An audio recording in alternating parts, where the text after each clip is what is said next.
Okay, now on to ROM part. As you recall, it stands for read-only memory, but more accurately, it's really for non-volatile memory. That is, the content is retained after you power it off. And reason read-only memory is a misnomer because a lot of ROM actually can be written to multiple times, not just once. But some can be written only once.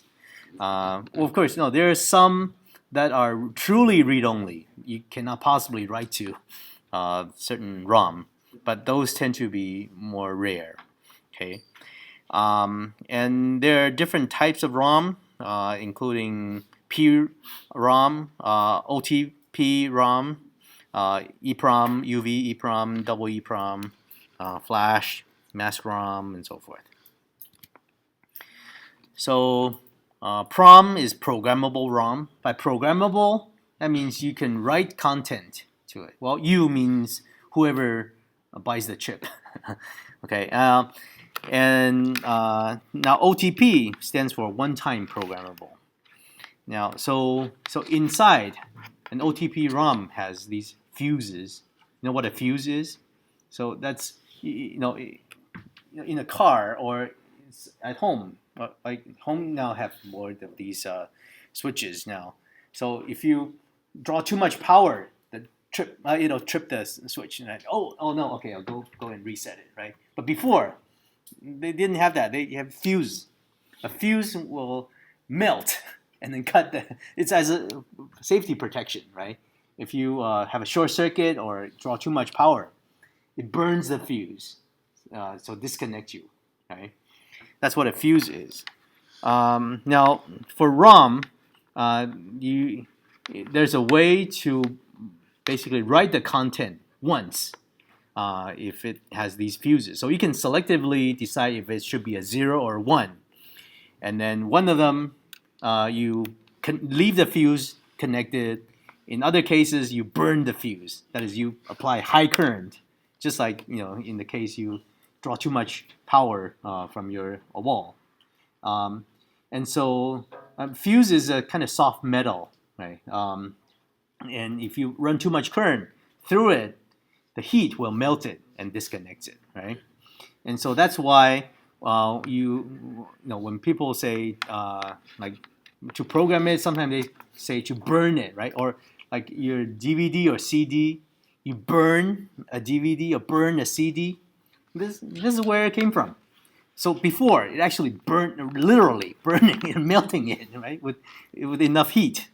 Of course, that was just the term that got stuck, and so by burning, people mean to write content or to program. Now, so and this is permanent for OTP, because once the fuse is melted, you cannot put it back in. So this is one-time programmable.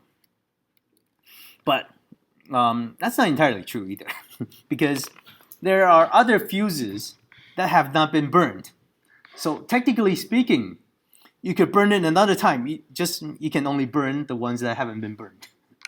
So you could still continue change. So it's not really one-time programmable. It's just that your programming option now is more limited.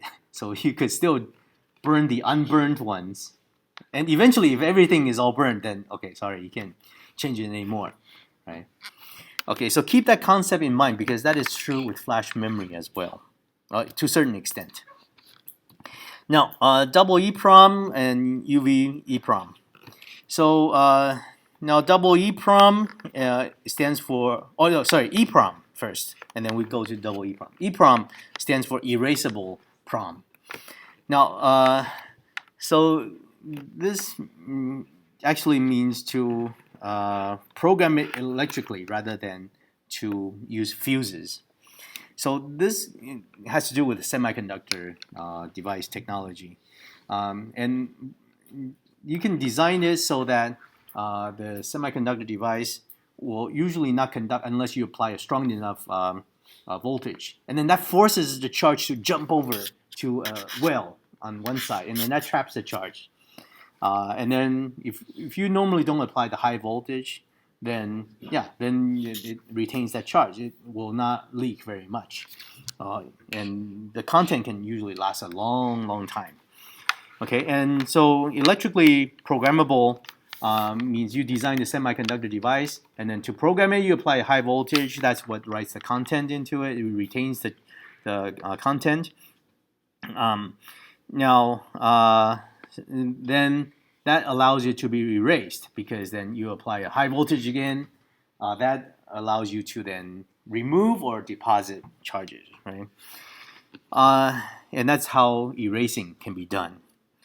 Now, UV EEPROM is a special kind of EEPROM where you can erase by using ultraviolet light. And so that's actually something I worked with some couple of decades ago, actually. I'll show you a photo in a minute. So basically, it has a little transparent window, and to erase it, you expose the window to the ultraviolet light for about 10 to 20 minutes, and that's enough to erase it. And then after you erase it, you program it, and then you need to put a piece of electrical tape to cover it so that you don't just get random light, because you get ultraviolet light from the sun as well.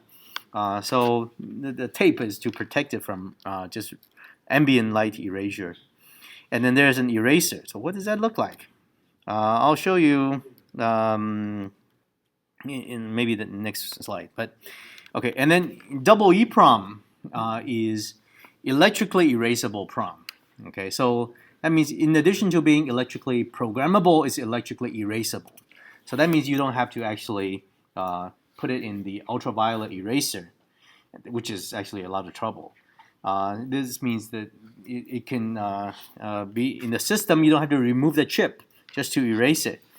And another advantage is your erasing unit can now be much smaller, right? Because the ultraviolet light, you expose the entire chip and erases the entire thing.